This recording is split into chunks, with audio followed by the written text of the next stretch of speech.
네, 여러분 반갑습니다. 주보를 참고하실 때 여러분 앞에 귀의 소식 먼저 전하도록 하겠습니다. 귀의 소식 전하기 앞서 하나님께서 보내주신 한가족분들 먼저 소개하고 그 다음에 귀의 소식 전하도록 하겠습니다. 제가 정확한 이 발음이 어떻게 될지 모르겠는데 조경순 성도님 맞으신지 모르겠습니다. 또 자녀분 양성희라고 되어 있는데 잠깐 손으로 들어 표시하면 어떠실까요? 네, 안녕하세요. 잘 오셨습니다. 반갑습니다. 네. 그리고 또 한 가족이 오셨는데 선창규 성도님과 한옥희 성도님 또 자녀 선영범 이렇게 세 분이 오셨으면 잠깐 손을 들어서 표시해 주시면 네, 안녕하세요. 잘 오셨습니다. 반갑습니다. 네. 끝나고 저희가 잠깐 또 뵙도록 하겠습니다. 정말 잘 오셨고요.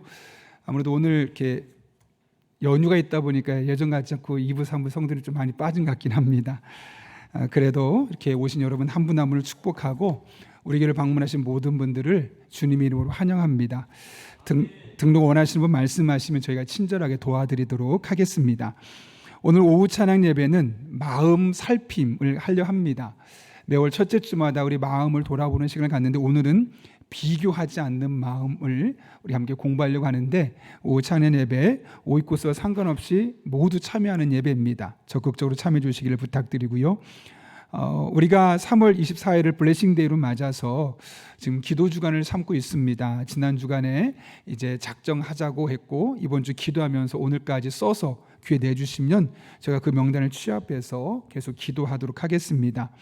한 영혼의 구원이 얼마나 중요한지를 알아서 우리가 블레싱데이를 하고 있는데 적극적으로 해주셔서 계속 명단을 보내주시기를 부탁드립니다. 사랑 실천 캠페인으로 오늘 우리 2시에 모여서 이 지역사회 청소를 합니다. 우리가 이것이 생색내기가 아니라 정말 하나님의 마음을 품고 할 수 있는 것이 되어지고 또 그런 과정을 통해서 지역을 또 복음으로 새롭게 하는 그런 함께 기도하면서 청소하는 시간이 될 수 있도록 마음을 써주시면서 또 해당되는 오이코스에 담당 보신 분들은 또 적극적으로 참여해 주시면 되겠습니다. 새롭힌 반주자를 모집합니다. 수요일 저녁에 반주자 집사님이 이제 직장을 다시 출근을 하게 되셔서 반주자가 필요하니 반주할 수 있는 분들은 적극적인 참여를 부탁드립니다. 아울러 우리 시온 찬양대회도 많은 분들 참여해 주셔서 또 많은 예배를 또 적극적으로 도와주시면 되겠습니다.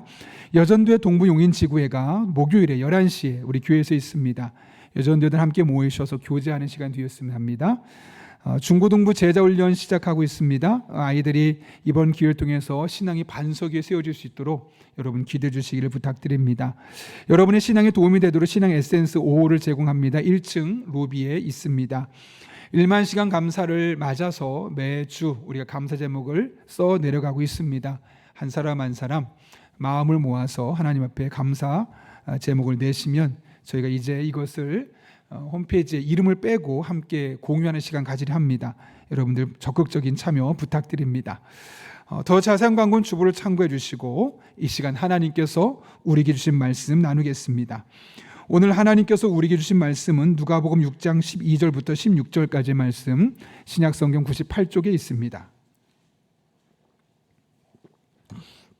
누가복음 6장 12절부터 18절까지의 말씀입니다. 하나님의 말씀을 제가 봉독하겠습니다.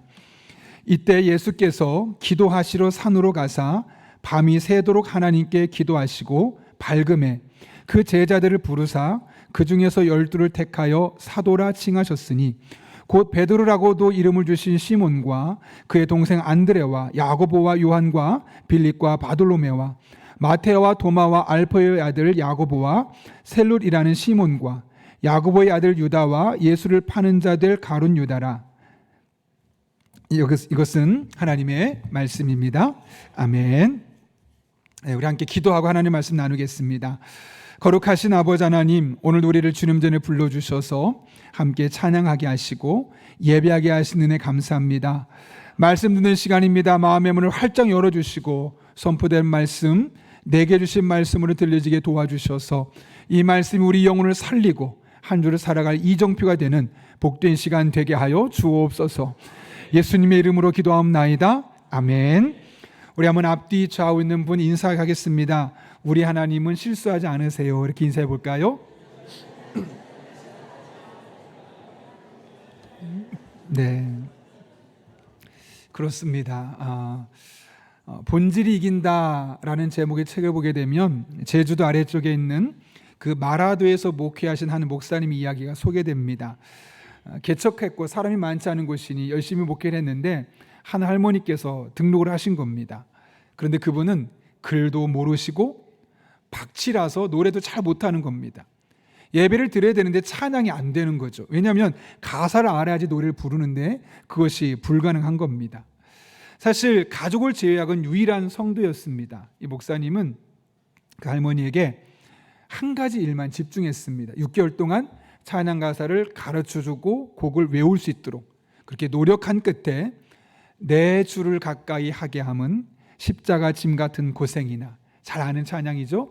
이 찬양을 드디어 완전하게 익힐 수 있게 되었습니다. 6개월 동안 이 곡을 함께 부르면서 목사님이 너무 큰 감동을 받는 거예요. 하나도 몰랐던 그분이 찬송 가사를 묵상해 가면서 부르는 그 모습을 보면서 너무너무 큰 감동을 받았다고 합니다. 피눈물 나는 사투에도 불구하고 성도들이 등록하지 않았을 때는 교회를 그만두고 싶었고 마음이 상했습니다.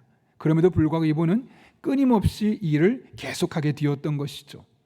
어떻게 그런 마음을 먹을 수 있었을까요? 하나님께서 나를 이곳에 보내셨다는 분명한 사명감이 있었기 때문에 그렇습니다. 그리고 하나님께서 이 어르신을 우리 교회에 보내셨으니 지금 이 순간 나의 사명은 이 어르신이 하나님을 찬송하고 하나님 앞에 예배할 수 있도록 돕는 것이다 라는 분명한 사명감이 있었기 때문에 그런 일들을 능히 감당해낼 수 있었던 것이죠. 그래서 외로웠지만 고독했지만 그 시간을 이겨낼 수 있었습니다. 이처럼 사명감은 누군가가 보기에는 매우 사소해 보이고 작은 일처럼 보이는 일조차도 온 마음으로 감동하게 만드는 그런 에너지가 있습니다. 지난주 금요일에 저희 큰아이의 대학교 입학식이 있었는데 저는 그날 교회 사역이 있어서 갈 수가 없었습니다. 그래서 유림동에 고속버스 타는 곳에 태워다 주면서 아침에 한 가지를 당부했습니다. 아들아, 왜 하나님께서 너를 이 학교로 보내셨을지를 잘 생각해 봐라.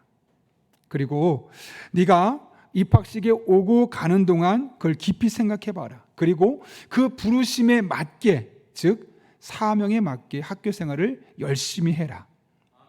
지금 아빠가 하는 이야기가 잔소리처럼 들릴 수 있겠지만 아빠가 갖고 있는 간곡한 부탁이다 라고 이야기를 했습니다. 그랬더니 아들이 아니에요, 잔소리 아니에요 라고 해서 조금 마음이 안심이 되더라고요.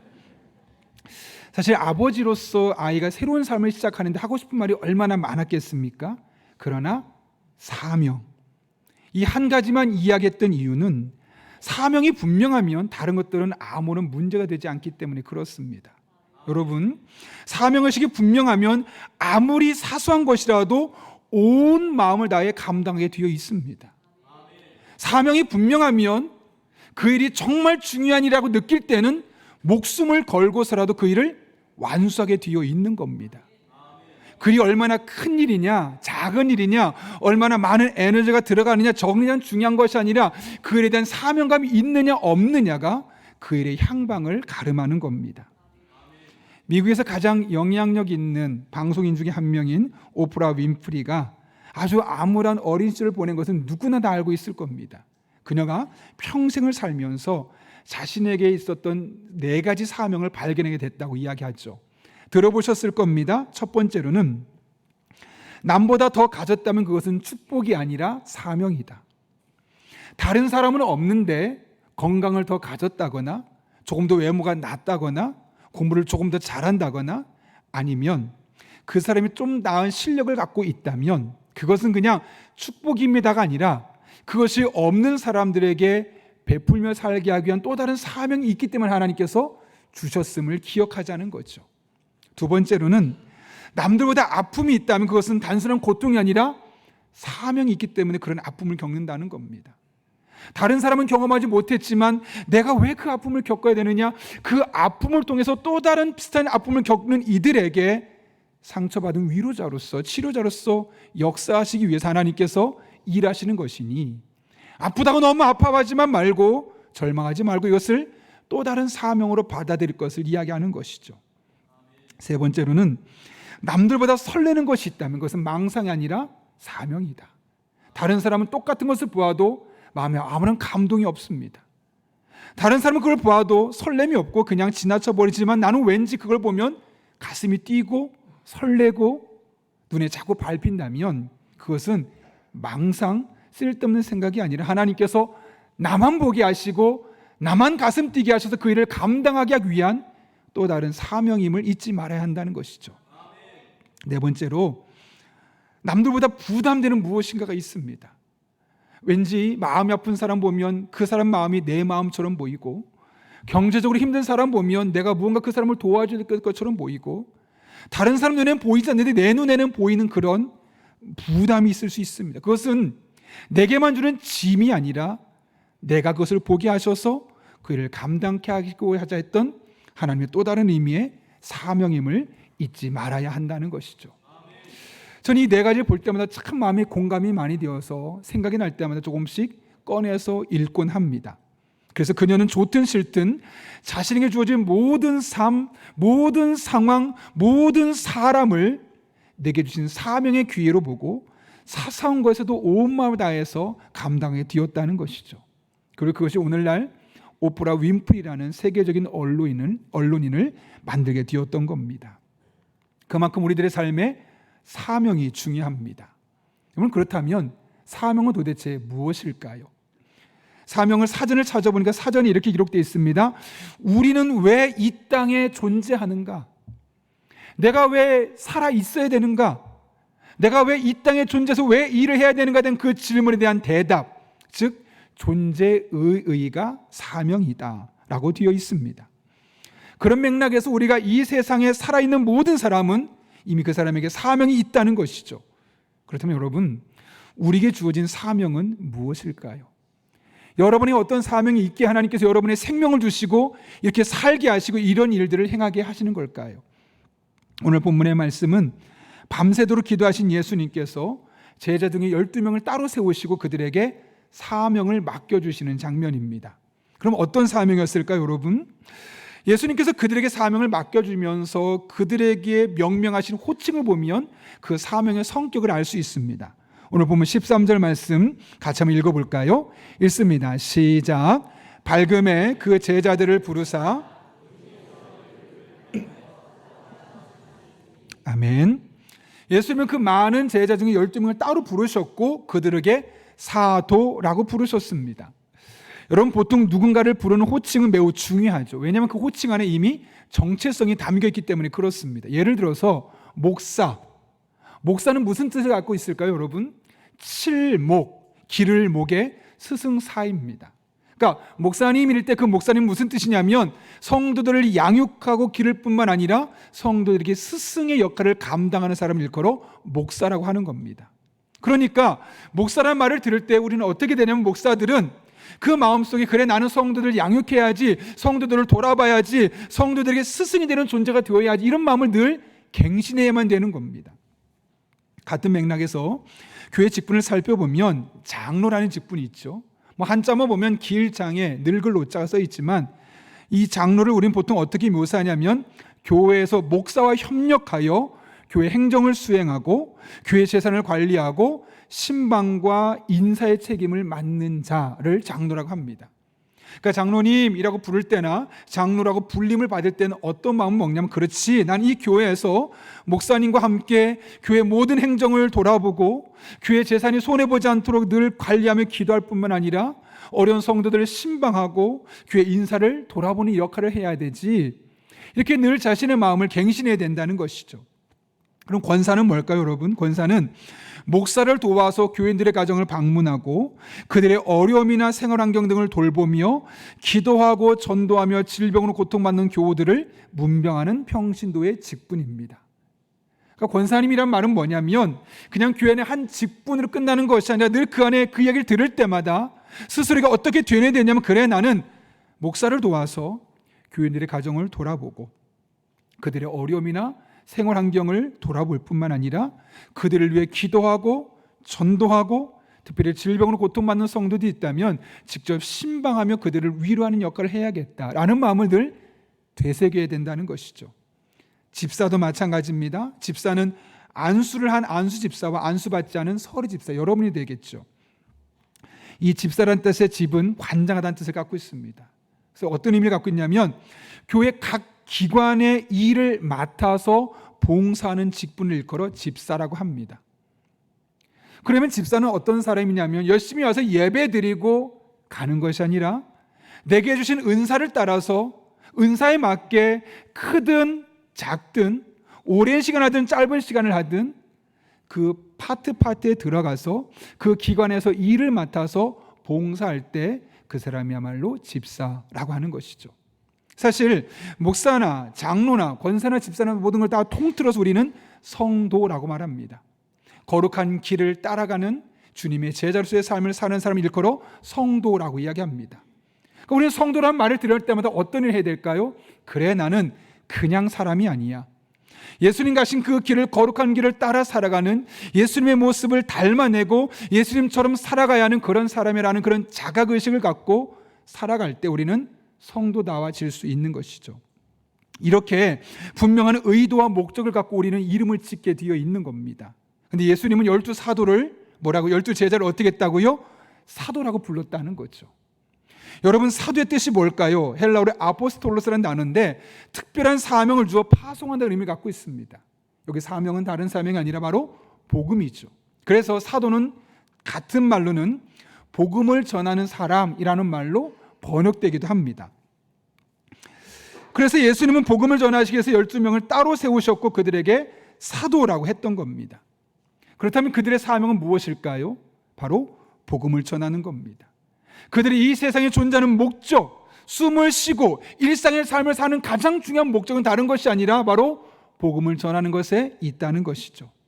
마찬가지입니다. 하나님께서 우리를 이 세상에 태어나게 하시고 예수님의 십자가를 통해 우리를 구원하시고 하나님의 자녀가 되게 한 이유가 무엇일까요? 잘 먹고 잘 자고 열심히 일하고 잘 노는 것이 우리들의 삶의 목적일까요? 물론 그런 것들이 우리들의 삶에 필요합니다. 그러나 이런 것들을 넘어서는 보다 원대한 사명이 우리에게 주어져 있는 것이죠. 그것이 바로 복음입니다. 우리를 위해 십자가를 지신 그 하나님의 사랑을 그걸 모르는 이들에게 전하며 살아가는 것, 그것이 바로 우리의 사명입니다. 그 대상이 때로는 가장 가까운 가족 중에 한 사람일 수 있습니다.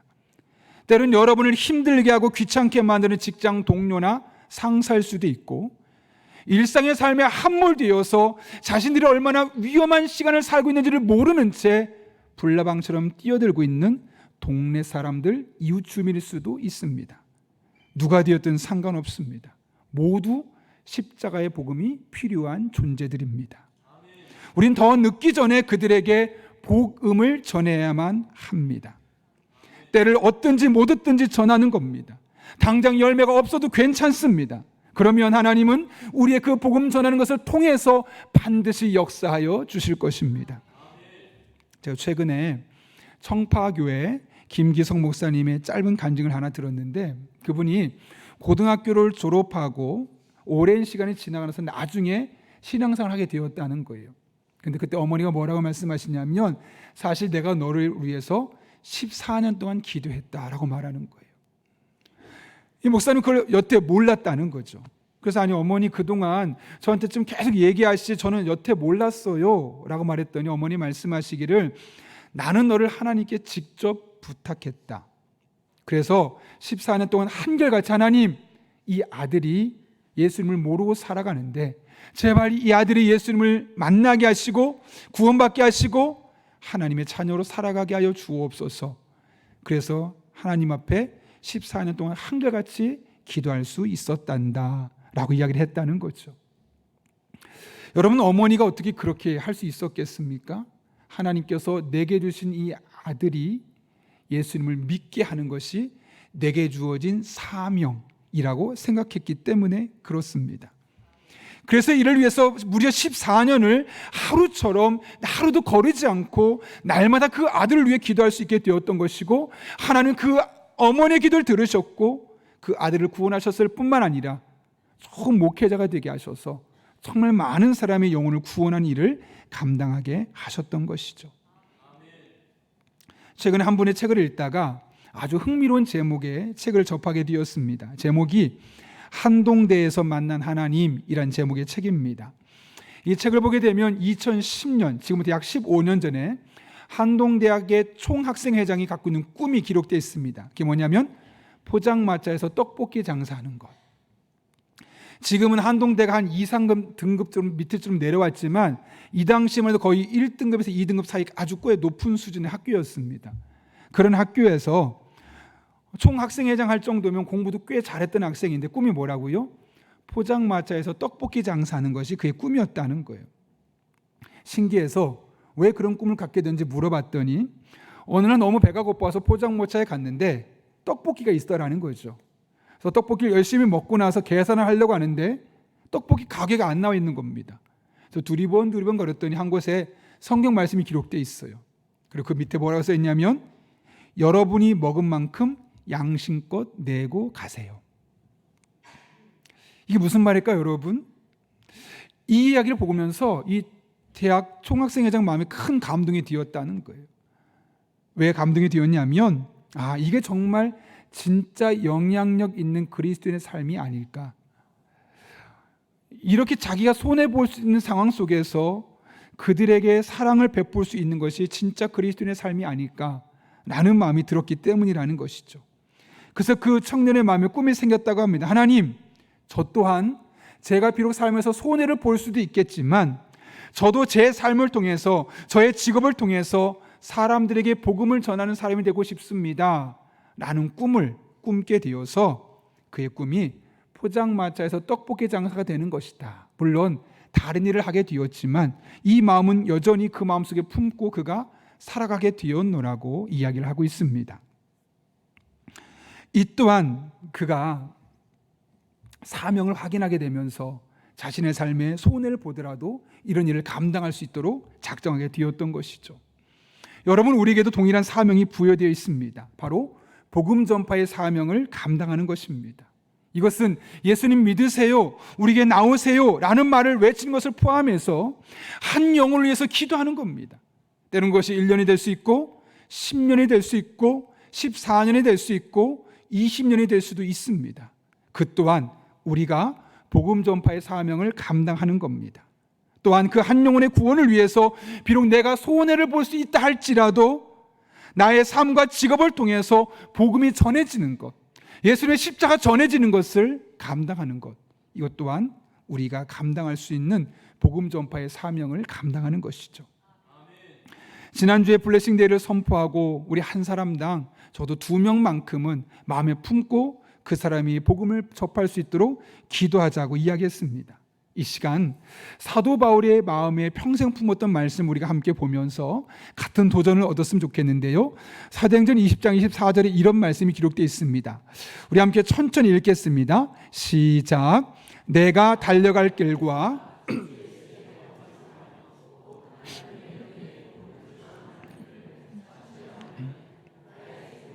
조금도 귀한 것으로 여기지 아니하노라. 아멘. 사도 바울이 뭐라고 말씀하냐면 나에게 사명이 있다는 겁니다. 그 사명은 뭐냐면 주 예수께 받은 사명, 그것이 무엇이냐?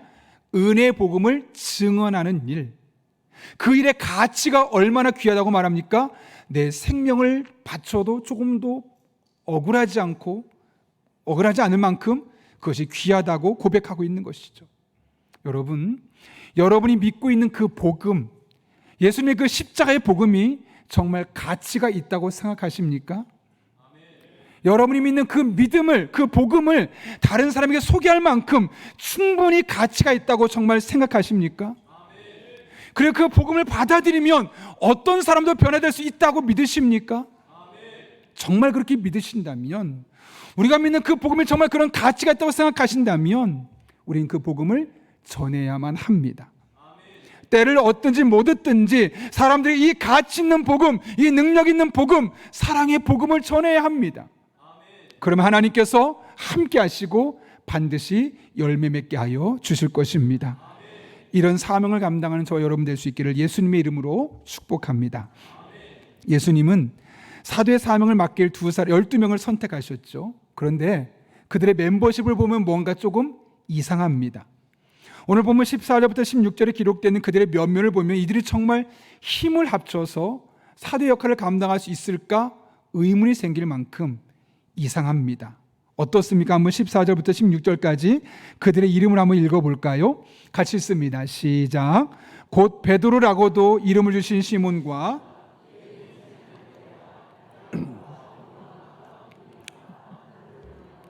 마테와 도마와 알페오의 아들 야고보와 셀롯이라는 시몬과 야고보의 아들 유다와 예수를 파는 자들 가론 유다라.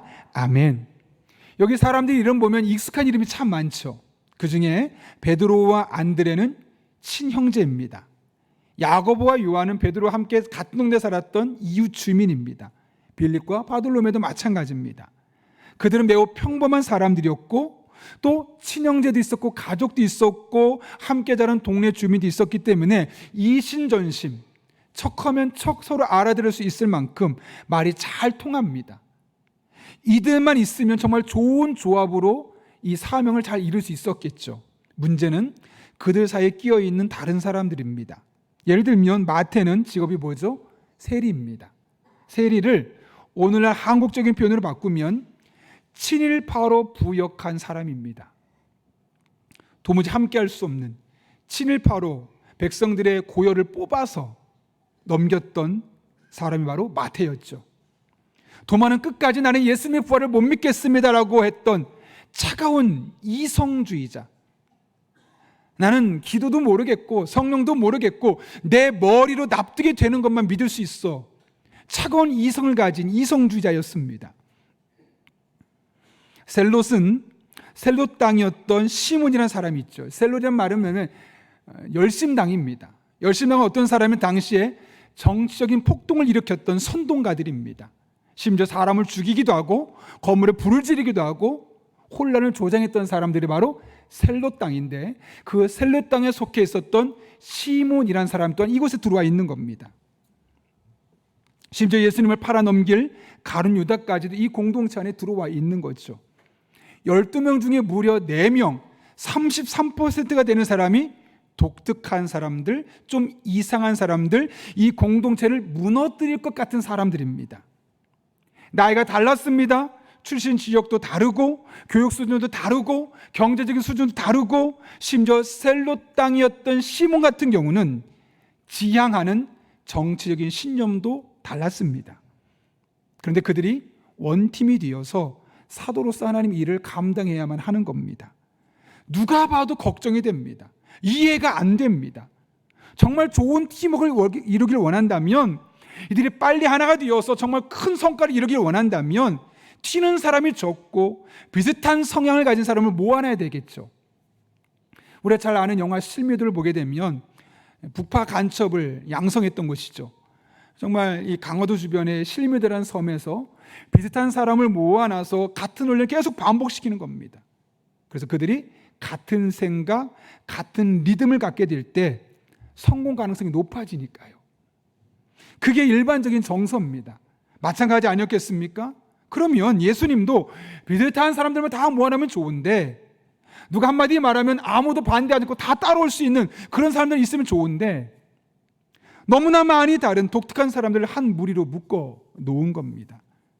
그런데 이것이 바로 하나님께서 공동체를 구성하는 방식이죠. 하나님은 획일화, 다 똑같아야 돼. 그런 획일화가 아니라 다양성 속에서 일치를 원하십니다. 모든 것이 너무나 다르지만 하나님의 꿈, 하나님의 비전이라는 측면에서 같은 곳을 바라보며 나아갈 때 우리는 너무나 다양한 사람들이 다양한 환경을 갖고 있지만 하나가 될 수 있는 것이죠. 이런 과정을 통해 서로 실력이 향상되는 시너지 효과를 우리는 경험할 수 있는 겁니다.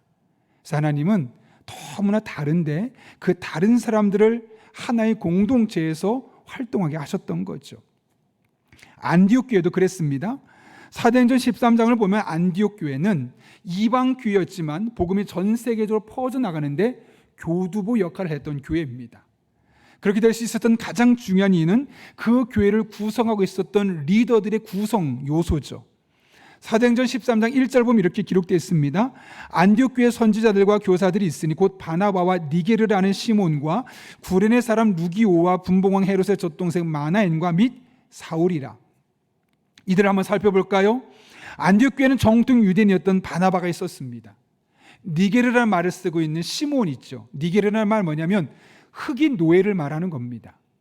그 다음 옆에 있는 구레네 사람 루기오는, 구레네는 오늘날로 말하면 이제 북아프리카 지역의 리비아 지역에 있는 흑인인데 노예가 아니라 자유민이었던 흑인입니다. 그리고 그 뒤에 나오는 말씀 보면 누가 있습니까? 루기오와 분봉왕 헤롯의 젖동생 마나인, 그건 귀족 출신이라는 거죠.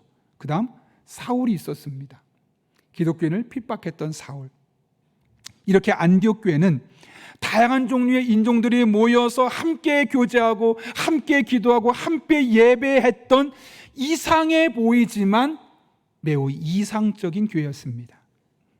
실상은 매우 건강했고 매우 아름다운 신앙 공동체를 이뤄갈 수 있었던 것이죠. 그래서 여러분 13장 보게 되면 주께서 구원받는 사람을 더하셔서 이방 선교의 교두보로 삼게 된 것이 바로 안디옥 교회였던 겁니다. 그런 면에서 부자들만 모인 교회, 아니야 나는 그런 거 아니야, 가난한 사람들만 모인 교회, 노동자들만 모인 교회, 특정 직업군만 모인 교회, 한쪽에 정치적인 편향성만 가지고 있는 사람들만 모인 교회, 이런 교회는 사실 바람직한 교회가 아닙니다. 성자 예수님께서 이 땅에 오셔서 하신 일이 무엇입니까? 십자가 사신 일이 무엇입니까? 중간에 막힌 담을 허신 거죠. 인종적인 장벽을 허셨고 문화적인 장벽을 허셨고 그 사람 갖고 있었던 가치관의 장벽을 허셔서 모두가 하나 될 수 있게 하신 것이 바로 예수님의 십자가 사건이 아니겠습니까? 그 일이 바로 안디옥 교회에서 일어났던 것이고 그 일이 12명의 사도 공동체에서 일어나게 되었던 겁니다.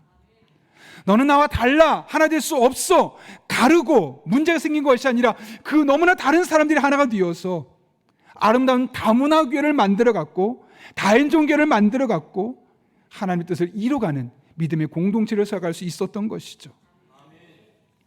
우리 인생도 마찬가지 아니겠습니까?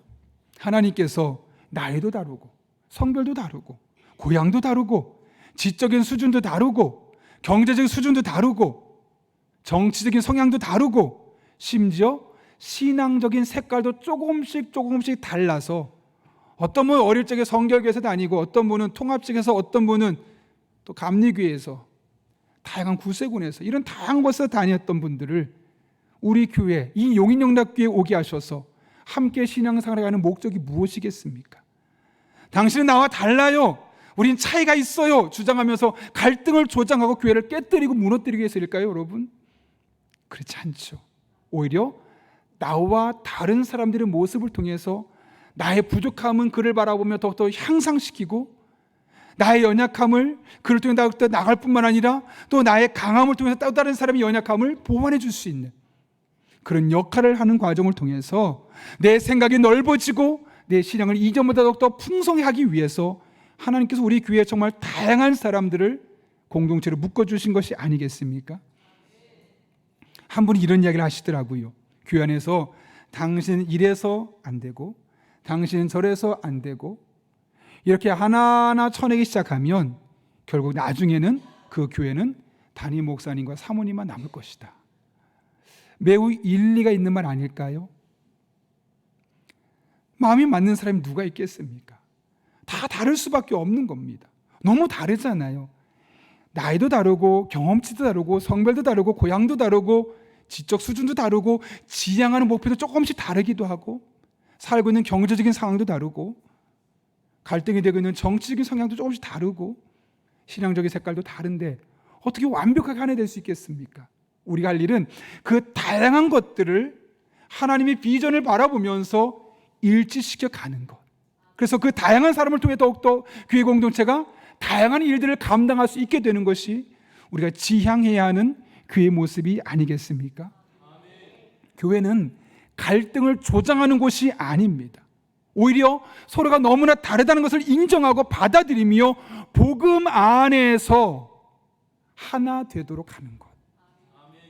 그것이 바로 교회가 이 세상에 존재하는 목적입니다.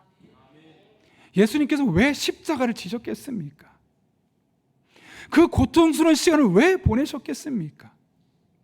그 갈라진 이들을 하나 되게 하시려고, 그 십자가가 아니면 누구 하나 될 수 없으니 십자가를 져서라도 갈라진 우리를 하나 되게 하시기 위해서 그 험난한 십자가의 길을 걸어가신 것 아니겠습니까? 그래서 바울이 이렇게 고백하지 않습니까? 에베소서 2장 14절부터 16절까지 말씀인데 이렇게 14절 기록하고 있습니다. 그리스도는 우리의 평화이십니다. 그리스도께서는 유대 사람과 이방 사람이 양쪽으로 갈라져 있는 것을 하나로 만드신 분이십니다.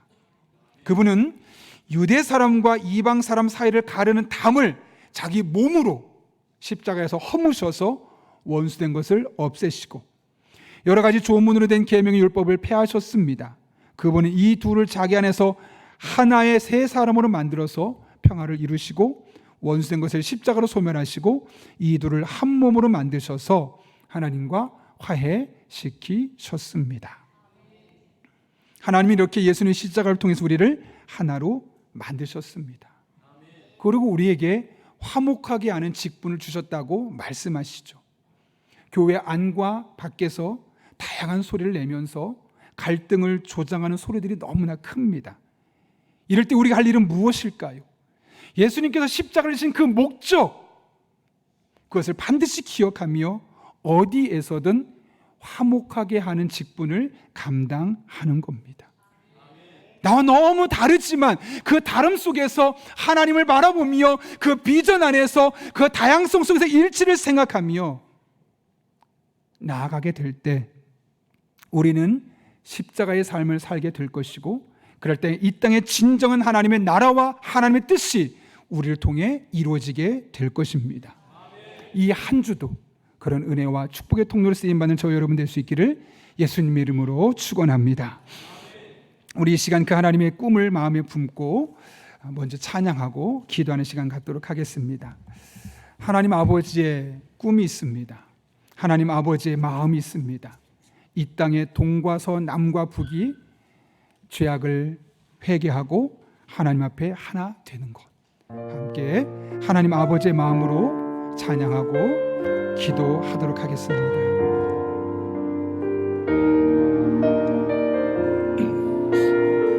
가사를 묵상하는 마음으로 찬양합니다. 이 땅에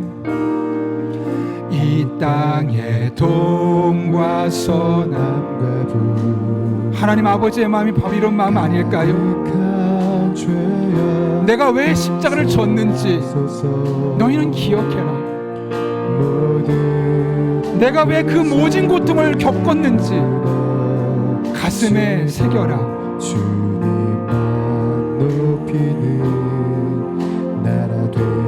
이 땅에 지친 모든 영혼이 주 예수님의 사랑을 알게 하여 주옵소서. 그런 마음으로 고백하며 찬양합니다. 주 예수 사랑 알게 하소서. 저들의 아픔과 눈물 씻는 주님의 보혈 이 땅 치유하소서. 성령의 새바람, 성령의 새바람 이 땅에 불어오소서. 주의 영 그 생기로 우리를 다시 살리사 이 땅에 하나님 영광 고하는 그런 나라가 되게 하소서. 열방에 영광 비추는 그런 나라가 되게 하소서. 한라에서 백두까지, 한라에서 백두까지 끝까지, 백두에서 땅의 끝까지, 주님 오실 길을 예비하며 주님만 섬기는 이 나라 이 민족이 되게 하여 주옵소서.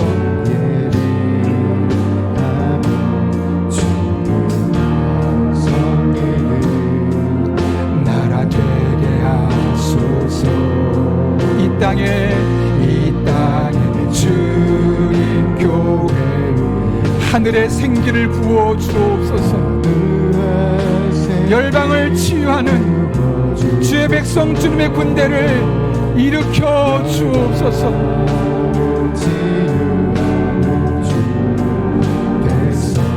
주님의 군대를 일으켜. 사모하는 마음을 함께 고백하며 찬양합니다. 성령의 새바람 이 땅에 불어오소서.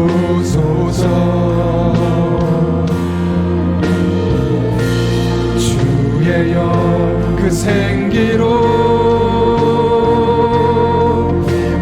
우리를 다시 살리사. 이 땅에 하나님 영광 보하는 그런 나라가 되게 하소서. 열방에 영광 비추는 그런 나라가 되게. 성령의 새바람, 성령의 새바람 이 땅에 불어오소서.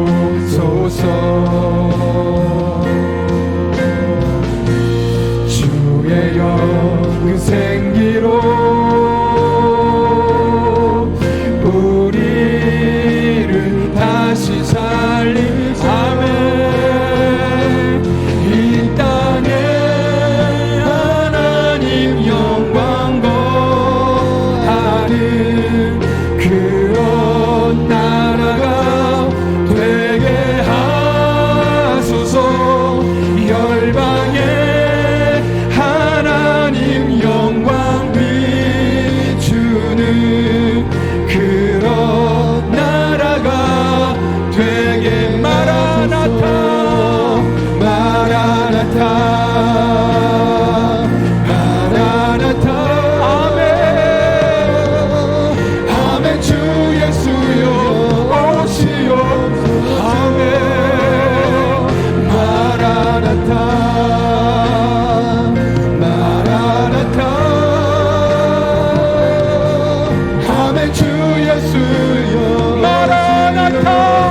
이 시간 임하여 주시옵소서. 우리에게 임하여 주시고 이 나라 임하여 주시고 이 교회에 임하게 하여 주시옵소서. 아멘. 그렇습니다. 마라나타. 이 시간 임자여 주시옵소서. 이 시간 임자여 주시옵소서. 다시 한번 더 고백합니다. 마라나타 마라나타 마라나타. 아멘. 주 예수여 오시옵소서. 아멘. 마라나타 마라나타. 아멘. 주 예수여. 다시 한번 고백합니다. 마라나타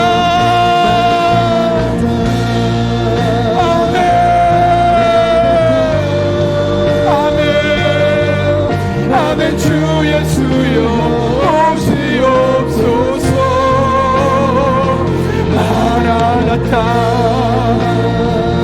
마라나타. 아멘. 주 예수여 오시옵소서. 이 시간 함께 기도하실 때 그렇습니다. 하나님 아버지, 하나님의 은혜가 필요합니다. 우리에게 임하셔야 합니다. 우리 가정에, 우리 교회에, 이 나라 이 민족에 주 예수님께서 친히 임자여 주셔서 우리 한 사람 한 사람의 무너진 영혼을 회복시켜 주시고, 무너진 가정을 일으켜 주시고, 무너진 교회, 무너져가는 나라를 회복시켜 주옵소서. 우리는 할 수 없습니다. 주님께서 임자하시지만 가능합니다. 함께 기도하며 나아갈 때 이 귀한 하나님의 은혜가 이곳에 임하게 하여 주셔서 놀라운 하나님 회복을 경험하게 하여 주옵소서. 우리가 그 복음의 사명을 감당하기를 원합니다. 복음의 가치를 확신하게 하시고 이 귀한 사명을 감당할 수 있는 믿음의 사람들 되게 하여 주옵소서. 이런 기도 제목 가지고 주님의 은혜를 삼하며 함께 기도하겠습니다. 거룩하신 아버지 하나님, 그렇습니다. 하나님의 은혜가 필요합니다. 하나님의 도우심이 필요합니다. 우리가 노력해도 안 됩니다. 그러나 주님이 임자시면 될 줄로 믿습니다. 우리 영혼이 살아나고 우리 가정이 회복되고 우리 교회가 다시 한번 뜨겁게 일어서고 이 나라 이 민족이 다시 한번 부흥을 경험하며 하나님의 나라가 임할 줄로 믿습니다. 아멘. 주 예수여 오시옵소서. 아멘. 주 예수여 오시옵소서. 우리의 기도를 통하여 우리의 가정이 임하게 하시고 교회 안에 임하게 도와주시고 이 나라 이 민족을 사랑하여 주시옵소서. 거룩하신 아버지 하나님, 이 주님의 은혜를 우리가 전하며 살아가기 원합니다. 복음의 능력을 전하기 원합니다. 공동체의 다름을 인정하게 하시고 예수님의 십자가 안에 살아내는 믿음의 공동체를 이루어갈 수 있도록 하나님 아버지 은혜를 더하여 주시옵소서. 그렇게 주님만을 바라보며 나아가오니, 주님만을 의지하며 나아가오니, 살아계신 아버지 하나님, 우리를 통해 하나님의 나라가 임하게 하시고 하나님 은혜가 부어지게 하시옵소서. 하나님 아버지 앞에 영광을 드릴 수 있도록 아버지 하나님 역사하여 주시옵소서. 그렇게 주님만을 바라보며 주님만을 의지하며 믿음으로 믿음으로 나아가기 원합니다. 우리 성도들에게 복을 주시고 우리 성도들의 삶을 새롭게 하여 주시옵소서. 아멘. 아멘. 주님 우리에게 임자여 주셔서 무너진 모든 것을 회복시켜 주시고 무너져가는 모든 것들을 다시 일으켜 주셔서 하나님의 온전한 모습 다시 일어섬을 경험하게 하여 주시옵소서. 우리 물에 안 되게 하나님께 기도합니다. 우리 노력으로 늘 실수 있게 다시 기도하며 나아갑니다. 하나님 아버지 은혜를 부어주시옵소서. 능력으로 역사하여 주시옵소서. 그렇게 하나님만을 바라보며 나아갈 때 하나님의 임재가 넘어가게 도와주시고 하나님의 인정을 온전히 구할 수 있는 믿음의 사람들 되게 하여 주시옵소서. 아버지 하나님, 우리 성도들에게 복을 주시옵소서. 하늘의 복을 받아 세상의 복으로 살아갈 수 있는 믿음의 사람들이 되어줄 수 있도록 하나님 아버지 은총을 더하여 주시옵소서. 우리들의 모든 삶의 처변에 이뤄지게 하여 주시옵소서. 하나님 앞에 온전한 모습으로 나갈 수 있도록 구합니다. 주님, 주님,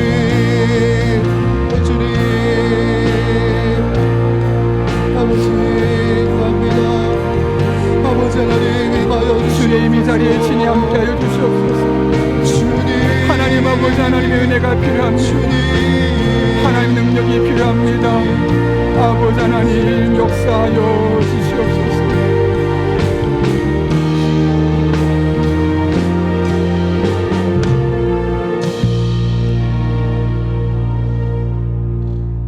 거룩하신 아버지 하나님, 많이 노력하지만 많이 수고하지만 우리만의 힘과 능력으로는 할 수 없기에 주님의 임재를 구하며 우리 성도들이 한 마음으로 간절히 기도했습니다. 너희 중에 두세 사람이 내 이름으로 모인 곳에는 나도 그들 중에 함께니라 말씀하신 주님께서 이 자리에 함께 하시고 우리의 기도를 들으신 줄로 믿습니다. 우리를 구원하신 그 예수 그리스도의 십자가의 능력이 우리를 통해서 우리의 가정으로, 우리의 직장으로, 이 나라 이 민족으로 흘러가게 도와주셔서 우리가 포기했던 바로 그곳에서 다시 하나님의 능력으로 회복의 은혜를 경험하게 하여 주옵소서. 공동체 안에 다름이 있습니다. 그 다름을 인정하고 예수 그리스도의 십자가 안에서 하나됨을 일궈 나갈 수 있는 믿음의 사람들 되게 하여 주옵소서. 그렇게 이 한 주 우리의 믿음을 회복시켜 주시고 우리 가정을 일으켜 주시고 우리 교회 다시 한번 뜨겁게 하시고 이 나라 이 민족을 하나님의 은혜 안에 다시 회복시켜 주옵소서. 함께 하시길 간절히 바라오며 예수님의 이름으로 기도합나이다. 아멘.